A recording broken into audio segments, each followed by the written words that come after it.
L'autre jour, j'avais dû abandonner la recherche de la galerie parce qu'il commençait à faire trop sombre. Donc aujourd'hui, je suis revenu. Je suis passé de l'autre côté de la montagne et là, je suis en train de descendre directement pour me rapprocher de la rivière qui est en dessous. Vous devriez avoir la galerie. Voilà. C'est pas aussi bien entretenu que de l'autre côté là. J'espère que je vais pouvoir passer là.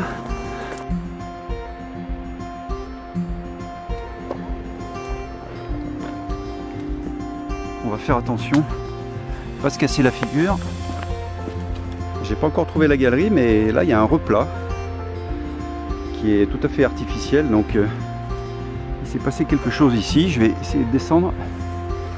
C'est intéressant parce que là il y a un gros bloc de béton avec des tiges filetées, donc ça veut dire que là il y avait de la mécanique, hein. Là je vois un plateau en béton. Donc ici il y avait une machinerie, c'est clair, hein. Donc la question qu'on se pose, c'est à quoi ça pouvait bien servir cette machinerie. Tiens, d'ailleurs il y a un bout de rail là.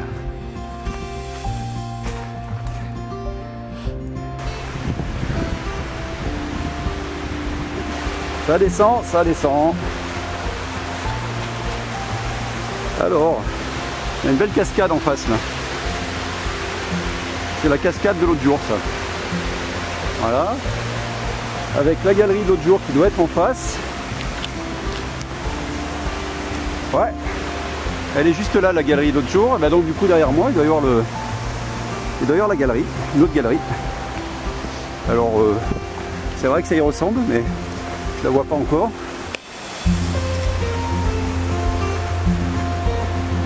Et ben voilà, bingo.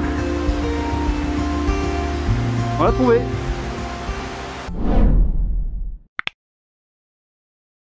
Voilà, ça y est, on est équipé. Alors qu'est-ce qu'on a ici? Eh bien, on a des plots.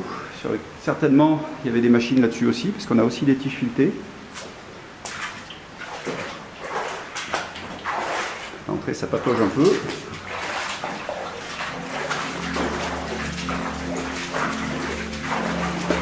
Il y a quand même des morceaux de bois qui sont fixés, donc pour fixer des isolateurs pour l'électricité, probablement.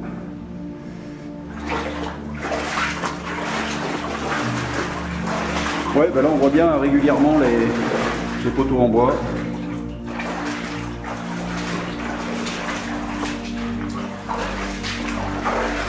Alors au sol, on voit qu'il y avait un canal là. Sur la droite, il y a un canal pour l'évacuation d'eau, mais avec ce qui s'est effondré juste devant l'entrée, ben, ça évacue plus en fait.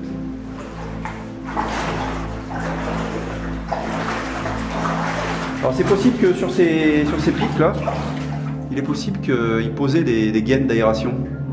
Parce que quand ils faisaient exploser au fond là-bas, ça devait faire beaucoup de fumée et il fallait la dégager assez rapidement, donc il fallait qu'ils aèrent la galerie. Il y en a un qui s'est fait un petit bricolage à l'origine inconnue. Peut-être, ah oui, on remarque ça aussi, ça pourrait être des gaines, hein, avec des fils de fer, parce que j'en vois un plus loin là-bas.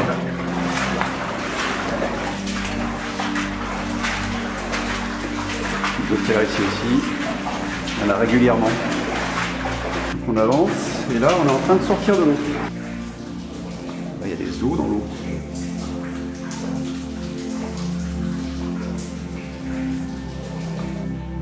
Alors on voit vraiment bien les restes de traverses et de rails.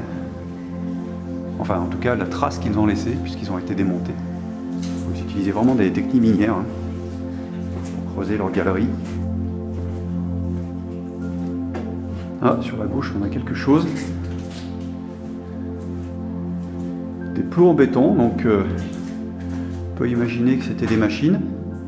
Et puis on voit qu'on avait l'électricité qui arrivait là, donc ça confirme bien que ces chevrons, ces bouts de chevrons de bois, ils étaient là pour amener l'électricité. Ils venaient alimenter la machine, qui permettait probablement d'animer les wagonnets, ou alors des compresseurs pour pouvoir creuser avec les perforateurs. Voilà la bouteille, je pense qu'elle n'est pas d'origine.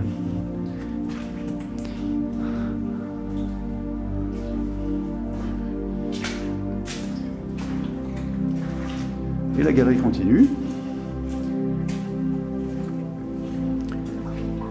des marques. T1 K04. Alors ça, K04, c'est probablement 0,4 km. Donc nous sommes à 400 mètres du début de la galerie. Ah, il est parti tout concrétionné.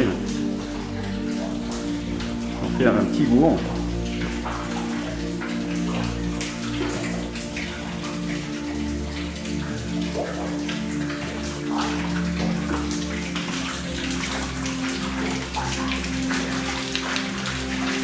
Là, on a quelque chose qui a été complètement concrétionné. C'est un ancien seau en fait. On a un seau qui a été complètement concrétionné avec de l'eau qui vient d'en haut. Alors, une galerie naturelle.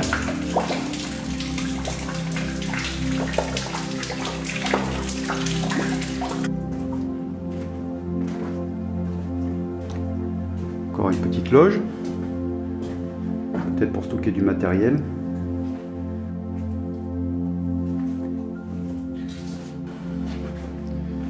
Il y a le chiffre 500. Ça a été écrit à la fumée de lampes à acétylène. Donc peut-être pas par les exploitants, mais en tout cas ça doit signifier qu'on est à 500 mètres de l'entrée. L'air est de plus en plus chaud, très humide. Je vois une marque sur la roche là, marquée Pésanti. Peut-être un ouvrier qui travaille ici, ou alors un visiteur qui aurait écrit son nom. Nous sommes à 600 mètres de l'entrée de la galerie.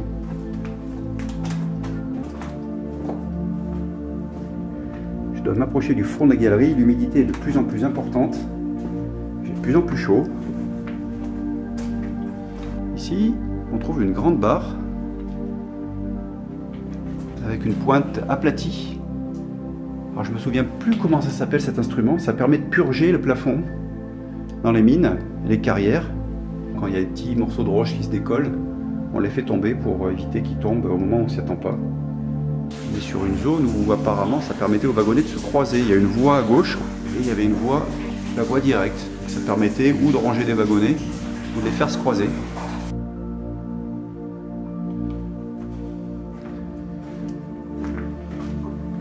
Ah ben ça y est, on arrive au bout de la galerie. On appelle le front de taille.